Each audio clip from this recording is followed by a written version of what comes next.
যে নেতিবাচক দৃষ্টিভঙ্গি নিয়ে চলবার চেষ্টা করছে এবং বেকার যুবক যুবতীদের সঙ্গে যে প্রতারণামূলক বৈষম্যমূলক আচরণ করবার চেষ্টা করছে, এর প্রতিবাদ জানিয়ে আমরা বিভিন্ন পাড়ায় মহল্লার গ্রামে গঞ্জে শহর এলাকার মধ্যে আমরা বিভিন্ন ধরনের কর্মসূচি সংগঠিত করছি। শিক্ষার বেসরকারীকরণের মধ্য দিয়ে আমাদের দেশে এবং আমাদের রাজ্যে কোটি কোটি ছেলেপেলেদেরকে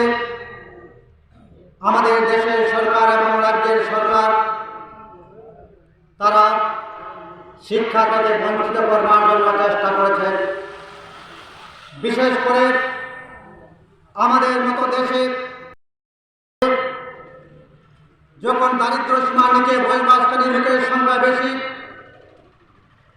নুন আনতে পান্তে পড়ায় উনুনে হাড়ি চলে না, এই দেশের কোটি কোটি মানুষ, এই কোটি কোটি মানুষের যারা ছেলে মেয়েরা আছে, যারা স্বপ্ন দেখে আমাদের দেশ, আমাদের দেশের সরকার আমাদের প্রতি দায়বদ্ধতা নিয়ে মানুষের মতো মানুষ হয়ে করে বাঁচবার সুযোগ করে দেবে। কিন্তু আমরা দেখলাম এই স্বাধীনতার প্রায় ৭৫তম বর্ষে দাঁড়িয়েও আমাদের দেশের সরকারের নেতিবাচক দৃষ্টিভঙ্গির দরুন আমাদের দেশের কোটি কোটি ছেলেপেলেরা এখনো শিক্ষার আঙ্গিনায় ভুক্ত হতে পারে না, শিক্ষায় আওতাভুক্ত হতে পারে না কিংবা আঙ্গিনায় আসতে পারেনি।